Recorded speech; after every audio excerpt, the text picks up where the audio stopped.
India alert, जुर्म के खिलाफ आवाज।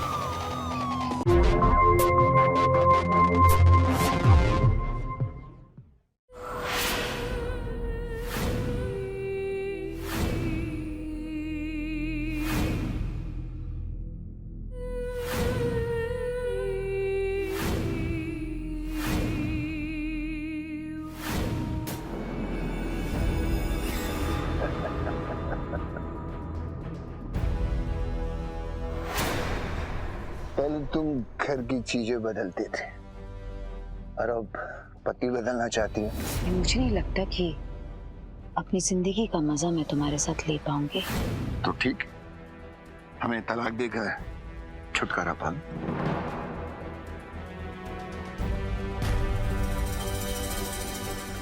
काश। नेहा, अगर तुम सच में पति बदलना चाहती हो, ठीक है, हम तुम्हें तलाक दे देते। मैं तो सोच रही थी कि तुम्हारी जान ले लूं।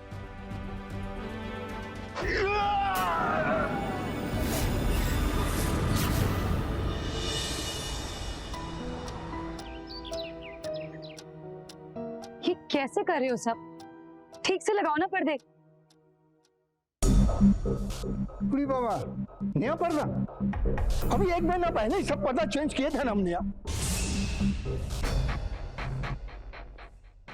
मैं तो देख देख कर बोर हो चुकी हूँ और तुम हो कि ये कह रहे हो कि अभी 1 ही महीने हुए हैं पर्दे बदल कर। और वैसे भी मैंने पेंटिंग वाले से बात की थी, उसने कहा कि 15 दिन बाद पेंटिंग करेगा, तो मैंने सोचा क्यों ना पर्दे चेंज करवा दूं। पर क्यों, क्या जरूरत है नया? इन सब की क्या जरूरत है? हाँ, 6 महीने में कोई अपने घर में पेंट करवाता है क्या? मुझे कराना है। मैं देख देख कर बोर हो चुकी हूँ। ये एक जैसा कलर, ये एक जैसी चीजें, सब कुछ। और वैसे भी तुम्हें घर पर नहीं रहना होता है, मुझे घर पर रहना होता है। सच्ची बता, हम कहाँ रहते हैं घर में? है? तुम्हारा यही आदत से हम एकदम तंग आ गए। कभी डाइनिंग टेबल बदल दो, कभी डाइनिंग सेट बदल दो, तो कभी सोफा, तो कभी ये जुबान, बस बदलते रहो। एक दिन तुम हमको भी बदल देना, माथा उठा क्या है।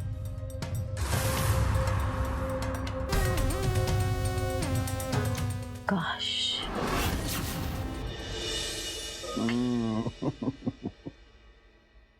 माधवेंद्र, हमको बहुत कमाल का बीवी मिला है।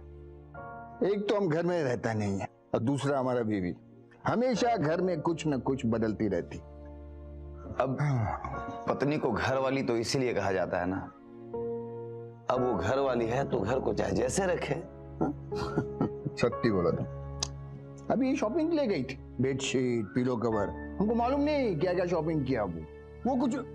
ए लो, आ गई हमारी बीवी नेहा। अरे नेहा, आज तुम शॉपिंग से जल्दी आ गई थी। अरे कहाँ शॉपिंग, आप तो जानते ही हैं अपनी पसंद की चीज जल्दी से मिलती कहाँ है। अरे यार तुम, अरे हाँ, इससे मिलो। ये हमारा बहुत पुराना दोस्त माधवेंद्र। अभी इससे हम तुम्हारे बारे में ही बात कर रहे थे डाली। नमस्कार भाभी जी, आप ही की तारीफ कर रहे थे और मैं इनको समझा रहा था कि परिवर्तन संसार का नियम है और परिवर्तन तो होनी ही चाहिए। सत्य बोला तुम। परिवर्तन संसार का जरूरी नियम है, क्योंकि पति पत्नी का रिश्ता कभी चेंज नहीं होता। हमारा पत्नी नेहा भी अपना पति को तो कभी नहीं बदलेगा। अच्छा, आप संभालिए अपने आप को। अब चलिए जल्दी से, वो जो नया रेस्टोरेंट खुला है वहां से खाना मंगवाया है। अरे यार, आज फिर से डिफरेंट टेस्ट। अब आप ही कुछ समझाइए, कुछ नया तो होना चाहिए ना। बिल्कुल भाभी जी, जिंदगी में हर कदम पर कुछ नयापन तो होनी ही चाहिए, वरना जिंदगी कितनी युवा हो जाएगी। अरे आप लोग आइए। माधवेंद्र, तुम भी खाना जरूर खाकर जाएगा। अरे नहीं नहीं नहीं, मैं लेट हो रहा हूँ, निकलता हूँ। आप खाना खाइए, डिफरेंट टेस्ट का मजा लीजिए। अरे यार, तुम हमको आज तक बताया नहीं कि तुम करता क्या है? फिर कभी बता दूंगा। आपका खाना ठंडा हो रहा होगा। चलता हूँ, good night. Good night, good night.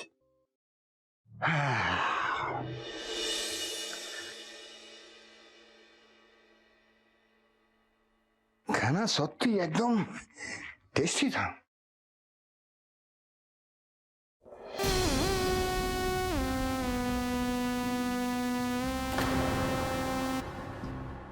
ये स्लीपर ट्राई करके देखिए ना, घर में पहनने के लिए लिए हैं।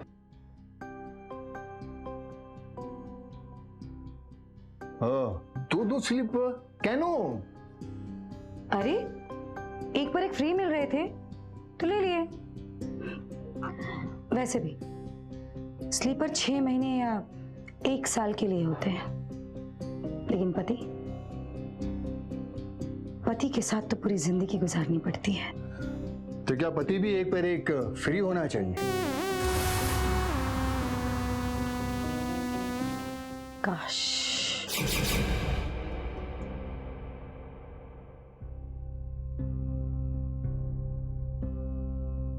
गुड, एकदम कंफर्टेबल है।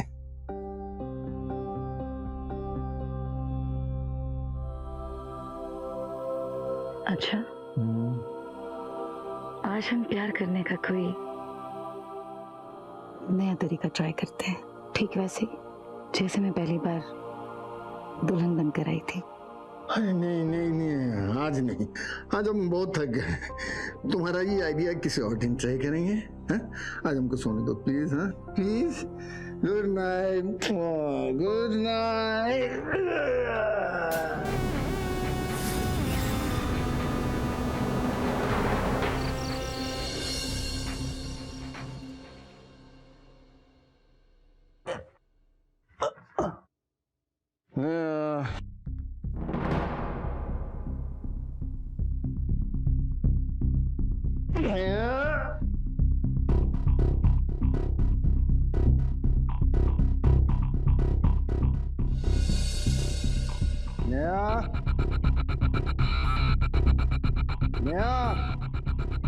नहीं, रात किधर चली गई?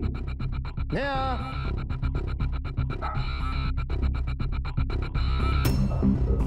नेहा, नेहा, तुम इधर बैठी हो? हैं? मैं कब से इधर तुम्हें ढूंढते हुए परेशान। अरे बाबा, बच गया बाबा, बच गया। कुछ नहीं हुआ है तुम्हें, तुम मेरी मर्जी के बगैर मर कैसे सकते हो? तुमने ड्रिंक किया है? हाँ,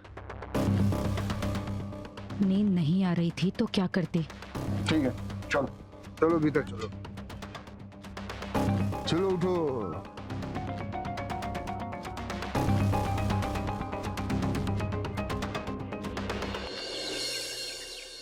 मिस्टर घोषाल, ये कुछ कागजात हैं जो अदालत से आए हैं, आप एक बार इन्हें देख लीजिएगा। जी जी श्योर।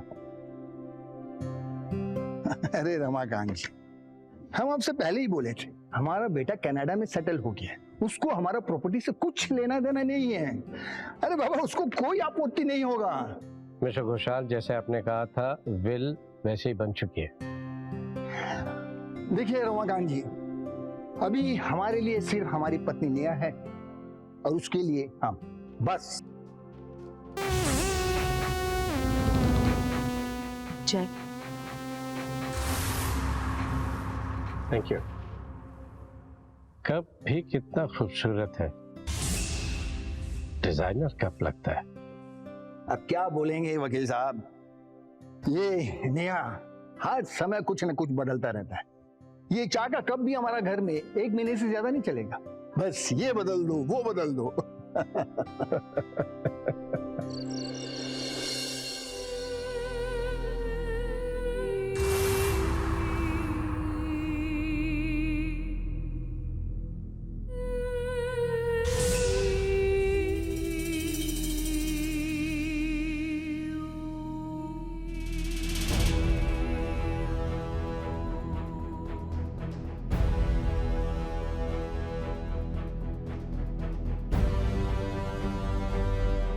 नेहा, तुम हमको ये बोलकर ऊपर लाई कि चांदनी रात। देखो किधर है चांद? हमको तो लगता है कि आज अमावस की रात है। चांदनी रात नहीं सही, मैं तो हूं ना तुम्हारे साथ, तुम्हारी चांदनी। ये तो है। आज मुझे तुमसे बहुत सारी बातें करनी है। हाँ बोलो, क्या बात करनी है?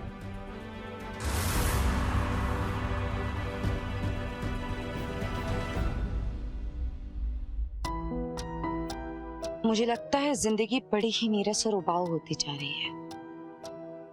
ऐसे में क्या पति नहीं बदला जा सकता?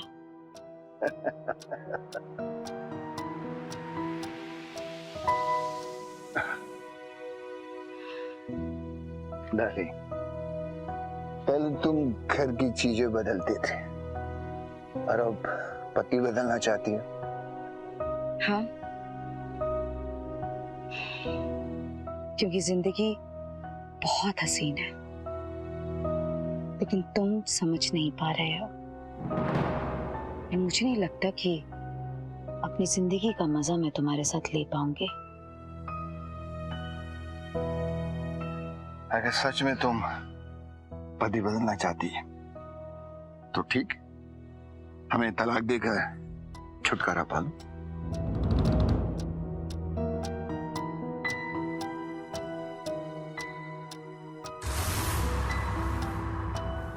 काश। अगर तुम सच में पति बदलना चाहती हो ठीक है, हम तुम्हें तलाक दे देते। तुम मुझे तलाक दोगे? मैं तो सोच रही थी कि तुम्हारी जान ले लो। नेहा, किसी का जान लेना इतना आसान नहीं होता है नेहा। और फिर तुम हमको मारोगी क्यों डालें? क्योंकि मैं तुमसे बोर हो चुकी हूँ, ऊब चुकी हूँ, और अब मरो।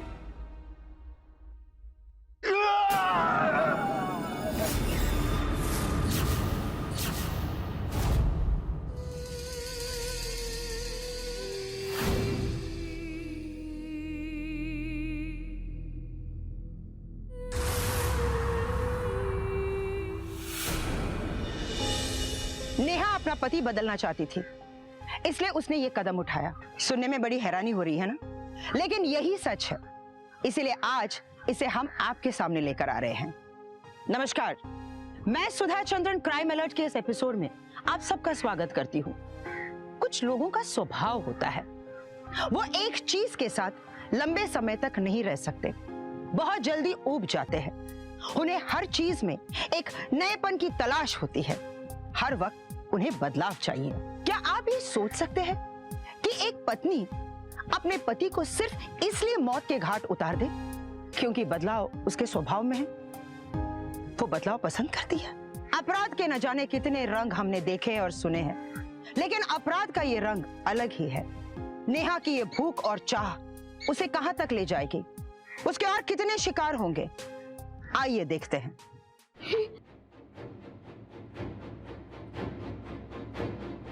ये क्या हो गया?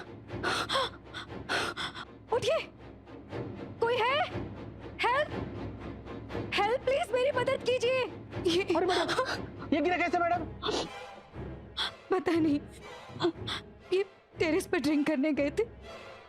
मैं किचन में खाना बना रही थी, अचानक चीखने की आवाज सुनाई दी तो दौड़कर बाहर आके देखा तो ये यहाँ पर गिर गए थे। उठिए। अरे ये क्या हो गया इनको? डॉक्टर जोसेफ, ये पता नहीं टेरेस से गिर गए। आप प्लीज एम्बुलेंस को फोन कीजिए ना, मेरा फोन भी अंदर है। ये नहीं रहे, अब एम्बुलेंस को नहीं, पुलिस को बुलाने की जरूरत है। नहीं, नहीं।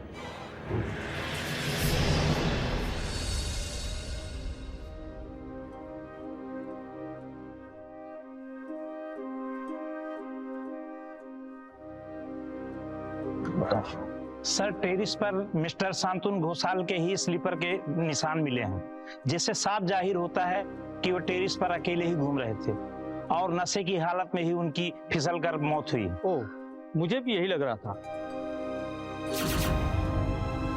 मैंने भी उन्हें कई बार समझाने की कोशिश की कि वो ड्रिंक कम करें, क्योंकि उम्र के साथ पीना और पचाना मुश्किल होता है। You are right. हवलदार, लाश का पंचनामा बनाओ और जाओ पोस्टमार्टम के लिए भेजो। Yes sir.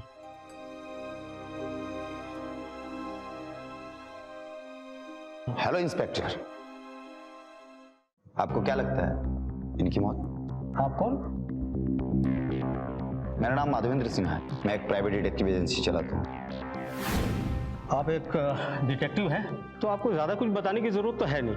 वैसे आप अपने नज़र और नज़रिए से देख सकते हैं ये मामला क्या है। हमारी छानबीन में मामला बिल्कुल साफ है, ये एक दुर्घटना है। नशे की हालत में टेरिस से गिरने से शांतनु की मौत हुई है। आप आइए मेरे साथ, आइए।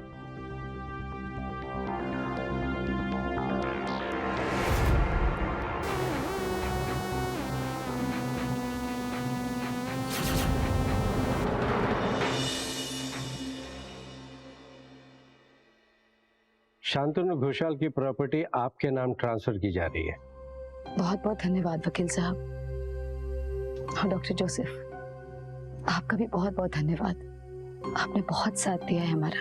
ये तो अच्छा हुआ कि मरने से पहले उन्होंने सारी प्रॉपर्टी की विल बना दी थी। मैं क्या करूंगी इस प्रॉपर्टी का, जब जिंदगी वीरान होगी।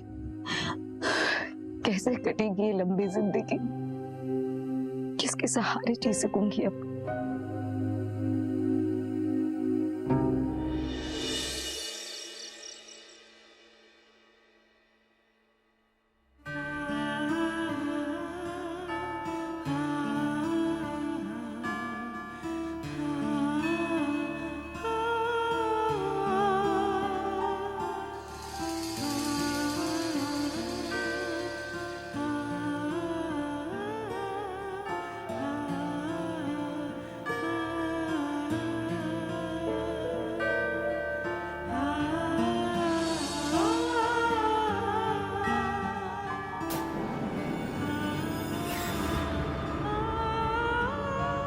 मैं कभी सोच भी नहीं सकता था कि इस तरह तुम मेरी जिंदगी में आओगी और हम दोनों पूरी उम्र के लिए एक हो जाएंगे।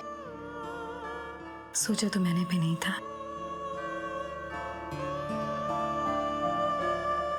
भूल जाओ गुजरे हुए कल को, क्योंकि आने वाला कल हमारा है। अब तुम मिसिस जोसेफ हो।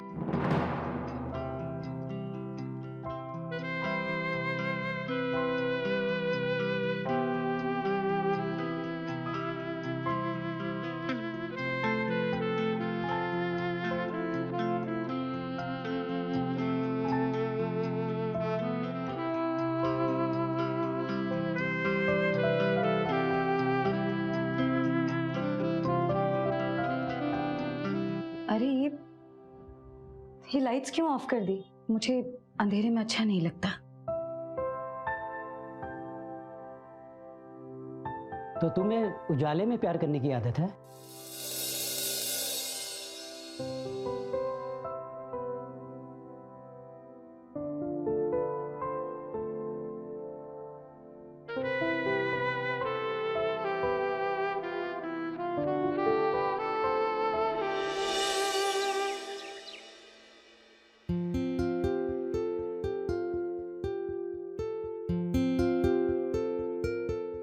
हेलो।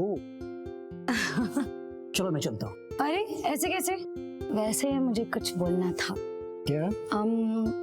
कि किचन थोड़ा पुराना नहीं लग रहा है? मैं सोच रही थी ना कि क्यों ना हम इसे रेनोवेट करवा लें। और वैसे भी वहां खड़े होकर नाश्ता बनाने का कोई मन नहीं है। देखो, ये घर अब तुम्हारा है। अब इसे जैसे चाहिए रखो, जैसे संभालना संभालो, ठीक है? मुझे लेट हो रही है, मैं डिस्पेंसरी जा रहा हूँ। नहीं, नाश्ता तो कर लो पहले। नहीं, मैं नाश्ता भी नहीं कर सकता। दरअसल क्लिनिक से फोन आया था, कोई इमरजेंसी केस आया, मुझे जाना होगा। Okay okay. अच्छा एक काम करो, शाम को तुम डिस्पेंसरी आ जाओ, फिर हम दोनों वहां से कहीं चलते हैं। Okay bye bye.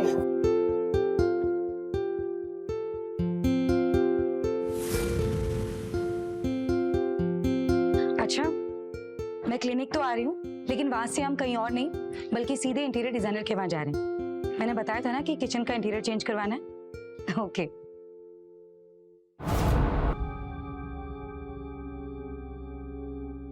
नमस्कार भाभी जी।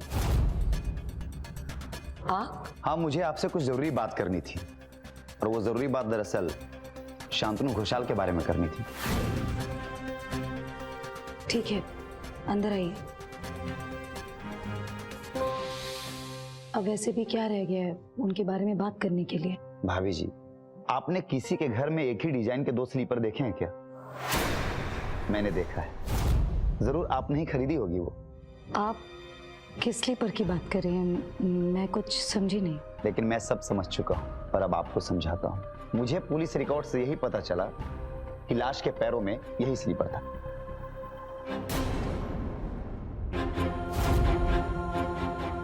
और पुलिस को टेरेस पर सिर्फ इसी स्लीपर के निशान मिले, जिसके आधार पर पुलिस ने यह मान लिया कि उनके अलावा कोई टेरेस पर गया ही नहीं। लेकिन ठीक एक ऐसा ही स्लीपर मैंने आपके घर में देखा। अब आप ही बताइए भाभी जी, एक ही आदमी एक ही वक्त पर एक ही डिजाइन के दो स्लीपर क्यों इस्तेमाल करेगा? मुझे लगता है कि पुलिस को धोखे में डालने के लिए कोई और था जो इस स्लीपर का इस्तेमाल किया। ये कैसी बातें कर रहे हैं आप? हर इंसान अपने शूज या स्लीपर खुद खरीदने जाता है, और वैसे भी वो अपना सारा सामान खुद ही खरीदते थे, तो वो घर में एक जैसे दो स्लीपर क्यों खरीद के लाएंगे? आपको जरूर कोई गलतफहमी हुई है। मुझे कोई गलतफहमी नहीं हुई। यही बकवास करने आए थे आप यहाँ?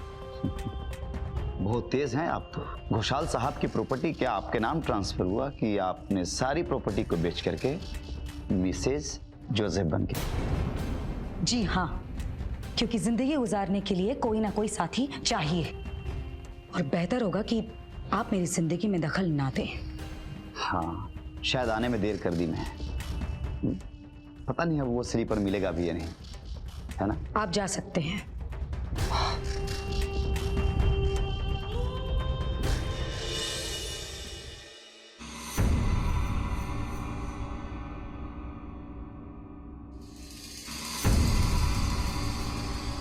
क्या बात है, तुम्हारी तबीयत तो ठीक है?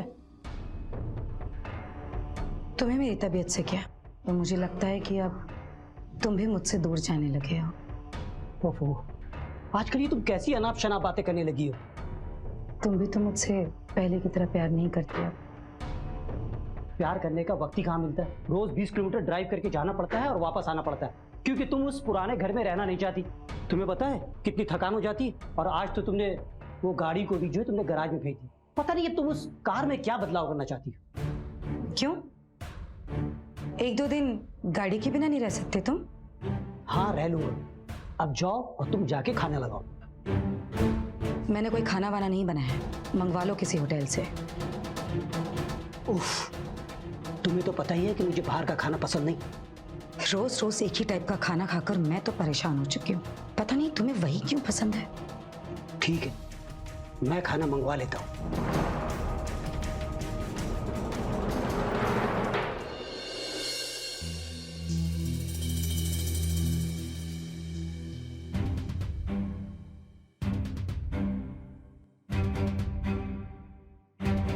सो जाओ।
तुम यहाँ क्या करने आई हो? तुम्हें मारने आई हूँ। मारने? मुझे? हाँ, 6 महीनों में ही तुमसे बोर हो चुकी हूँ मैं। फेड अप हो चुकी हूँ तुमसे। और अब तुम मरो।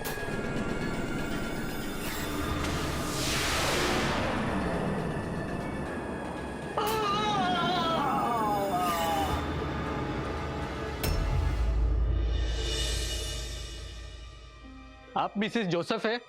जी दरअसल आपके पति के बारे में। जी, वो एक्चुअली किसी पेशेंट को देखने के लिए गए हुए हैं और अब तक नहीं लौटे हैं। मैं उन्हीं के बारे में बताने आया हूँ, आपको हमारे साथ चलना होगा। क्यों, क्या हुआ है? दरअसल उनके साथ एक हादसा हो गया है। क्या हादसा? ये मैडम संभालिए अपने आप को। कैसा हादसा? क्या हुआ है उन्हें? वो ठीक तो है ना? मुझे ले चलिए वहाँ, मुझे ले चलिए। उन्होंने गाड़ी भी गैराज में भेज दी थी। रात में अचानक किसी पेशेंट को देखने जाना पड़ा उन्हें। रोड क्रॉस कर रहे थे अंधेरे में और किसी गाड़ी ने उन्हें कुचल कर मार डाला। तकदीर का खेल है, बस तकदीर ही जाने। आपको हिम्मत से काम लेना होगा। मैं इस घर में अपनी बदनसीबी पर घुट-घुट कर मरना नहीं चाहती। आप एक काम कीजिए, इस घर को बिकवा दीजिए। मैं इस घर में और नहीं रह पाऊंगी। ठीक है, आप फिक्र मत कीजिए, मैं बात करता हूँ। मैं चलता हूँ। जी।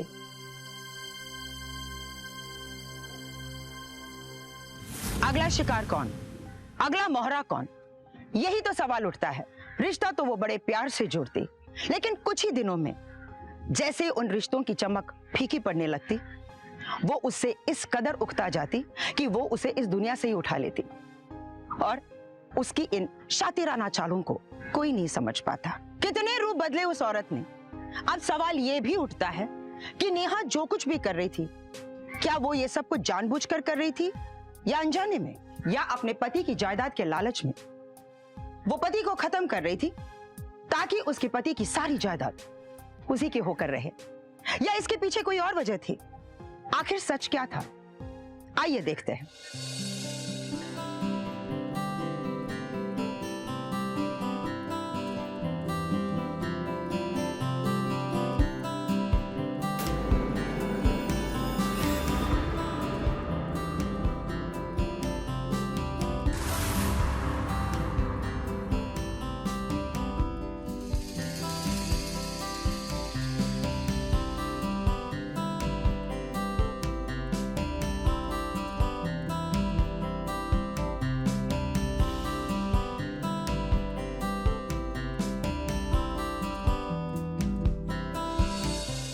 पता है, तुम्हारे आने से मेरे घर का ही नहीं, मेरी जिंदगी का खालीपन एकदम दूर हो गया।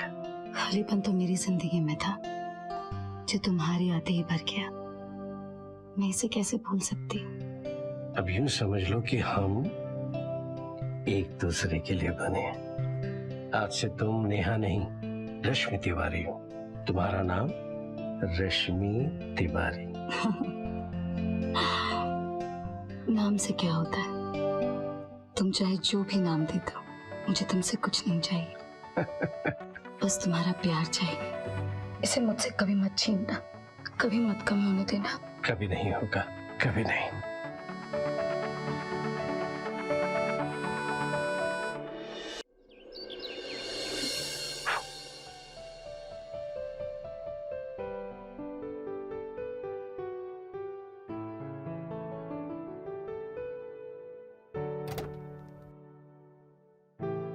केम छो तिवारी जी? आइए चिमन भाई, बस बढ़िया। आप कैसे हैं? आज कोर्ट बंद था, लेकिन आपसे मिलना बहुत जरूरी था। आइए आइए, एक मिनट। रश्मि, एक चाय लाना। आई कम, बैठिए। बताइए चिमन भाई, कैसे आना हुआ? कोई कानूनी मसला? हाँ, मसला तो कानूनी है। मुझे अपनी पत्नी माधवी से तलाक चाहिए। क्या? तलाक? हाँ, तलाक। वो अब मेरी वफादार नहीं रही, इसलिए अब मैं उसके साथ नहीं रह सकता। ये मेरी वाइफ है रश्मि तिवारी। रश्मि, ये चिमन भाई। नमस्कार जी। नमस्ते। अच्छा किया जो आपने शादी कर ली। अब जिंदगी के लम्हे अकेले कटते भी तो नहीं है, साथी की जरूरत तो रहती ही है। सही कहा चिमन भाई। अब यूं समझिए कि अब तक कोई मिला नहीं था, अब ये मिल गई है तो खुशियां ही आबाद हो गई।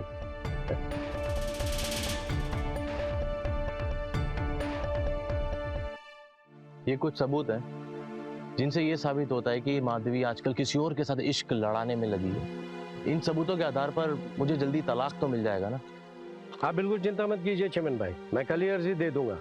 मुझे लगता है 2-3 पेशियों में तलाक की मंजूरी मिल जानी चाहिए। ठीक है, मैं चलता हूँ।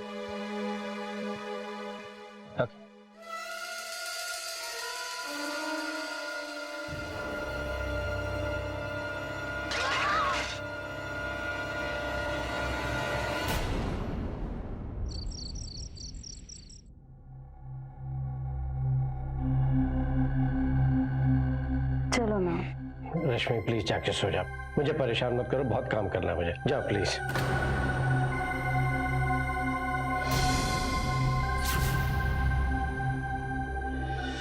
मुबारक हो चिमन भाई, अदालत ने तलाक को मंजूरी दे दी है। जी हाँ थैंक यू जी। अरे फीस की क्या बात है, जो भी भेजना होगा भेज दीजिएगा। जी हाँ ओके जी, बाय। रश्मि पानी दे रहे हैं गिलास।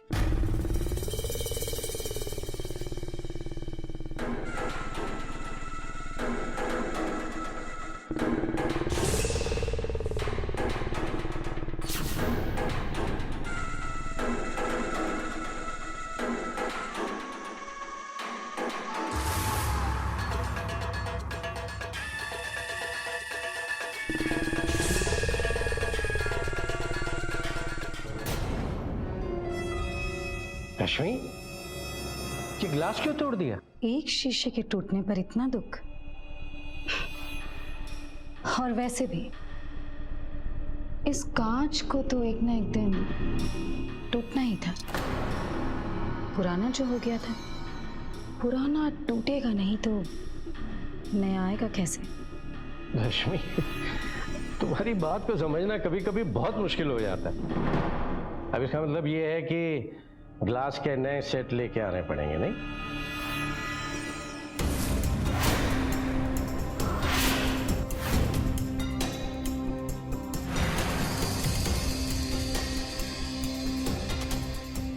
अरे आप दोनों यहाँ एक साथ?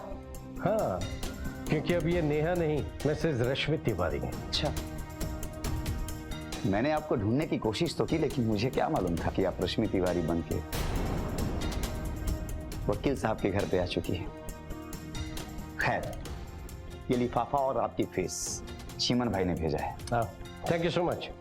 बाय द वे, आप चिमन भाई को कैसे जानते हैं?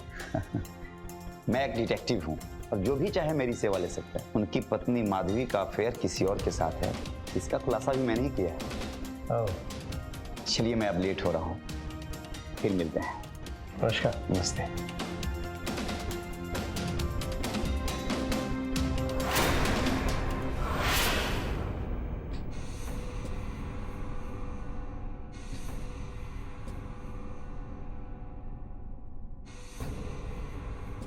हेलो मिसेज रश्मि तिवारी। हाँ बोल रही हूँ। मैं माधवेंद्र बोल रहा हूँ। क्या कमाल का खेल खेला है आप दोनों ने। क्या क्या बकवास कर रहे हैं आप?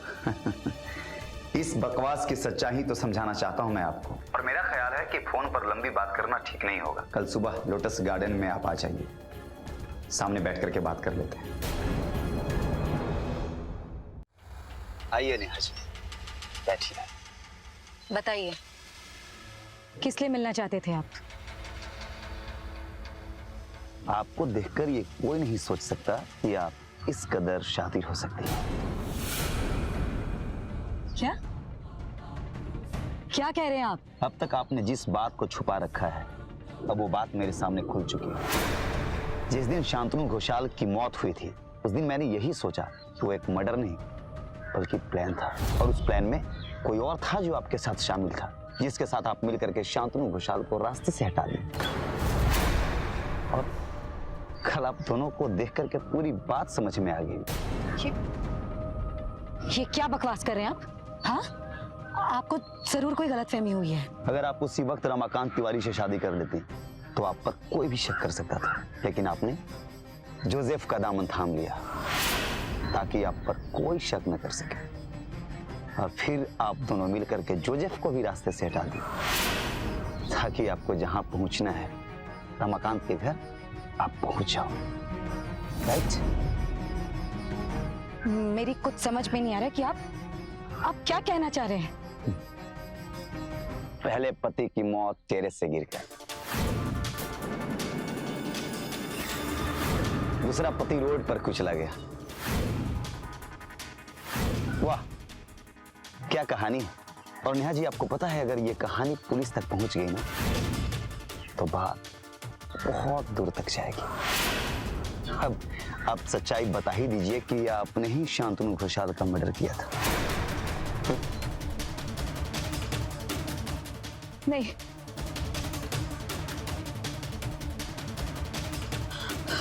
नहीं, मैंने नहीं मारा था। ये काम रमाकांत का था। सेम स्लीपर पहनकर वो टेरेस पर गया था और उसने शांतनु को टेरेस से धक्का दिया था। गुड। अब तो रमाकांत तिवारी से बात करने में बहुत मजा आएगा। वैसे एक बात पता है नेहा जी, इस केस में मैंने भी बहुत मेहनत की है। उस कमाई में मेरा हक भी तो बनता है। हाँ? मैं चलती हूँ।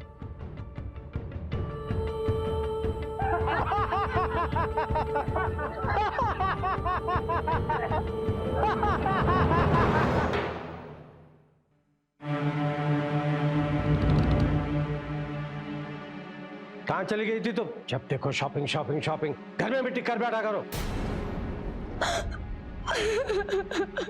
रश्मि, क्या हुआ? तुम रो क्यों रही हो? हाँ? तुमने माधवेंद्र से क्या कहा? क्या? कि मैंने शांतनु को टेरेस से धक्का दिया था। हाँ? और वो सेम स्लीपर मैं पहन कर गई थी टेरेस पर। क्या हो गया तुम्हें? मैं ऐसा क्यों कहने लगा? वो माधवेंद्र मुझे यही सब कहकर ब्लैकमेल कर रहा है। उसकी ये मजाक? वो मेरी इज्जत लूटना चाहेगा। क्या कह रही हो तुम रश्मि? कहाँ है वो इस वक्त? कहाँ है वो? बात खुल चुकी है वकील साहब, और हक मेरा भी तो बनता है। तो मेरी बीवी को ब्लैकमेल कर रहा है ना? इधर ही रुक, हिलना नहीं यहाँ से।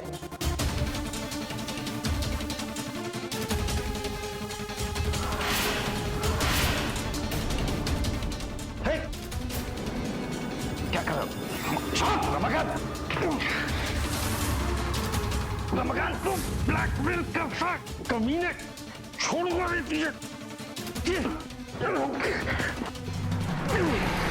एक मरेगा और दूसरा जाएगा जेल। रमाकांत तू पागल हो गया क्या?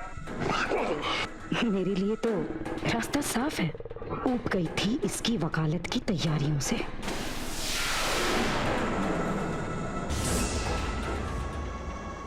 रमाकांत तू पागल हो गया क्या?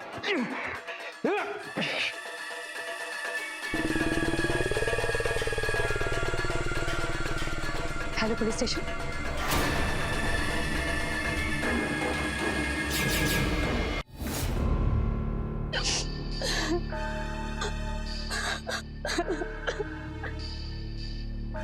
लेके जाओ इसे।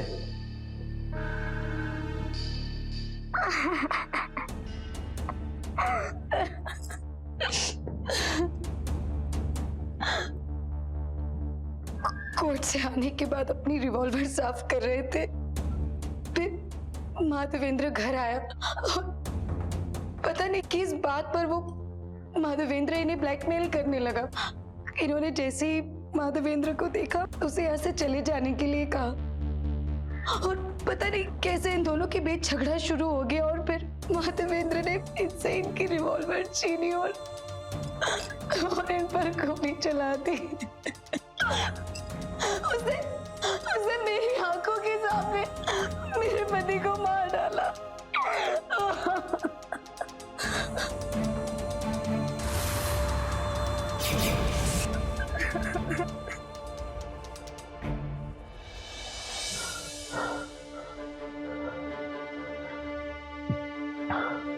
महीनों से मेरी तबीयत बिगड़ती जा रही है। मैं चल फिर भी नहीं सकता।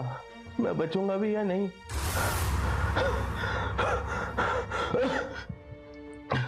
तुम जीकर भी क्या करोगे? ठीक से प्यार करना भी तो नहीं आता। अच्छा, मुझे भी बताओ ना, ये कौन सी मेडिसिन है और किस काम आती है? तुम नहीं समझोगी। ये दवाइयाँ भी ना बड़ी खतरनाक होती हैं। जैसे कि ये दवा अगर किसी मरीज को दिया जाए तो इसके लिए ये दवा का काम करती है, लेकिन अगर यही किसी स्वस्थ इंसान को दी जाए तो उसके लिए ये स्लो पॉइजन बन जाती है। अगर किसी को लगातार दिया जाए तो उसे कोई नहीं बचा सकता।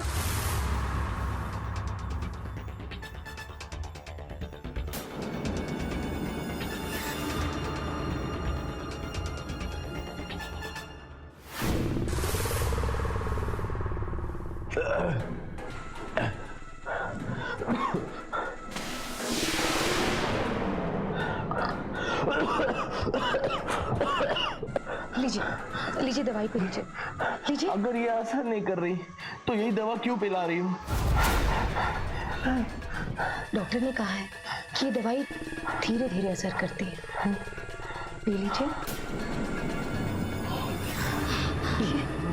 लीजिए दवाई।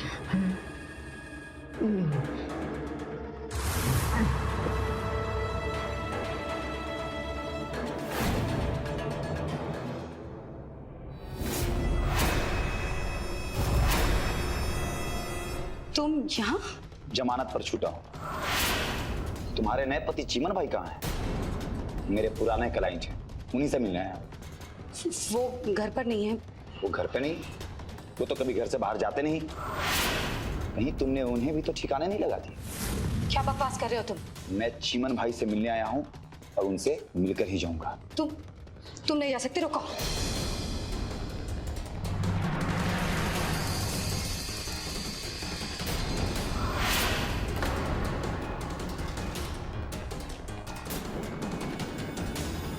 कोई तुम्हें समझे या ना समझे, लेकिन मैं तो तुम्हें समझ ही चुका हूं। तुमने इन्हें भी ठिकाने लगाने का इंतजाम कर ही लिया था। नहीं, रुको, छोड़ो।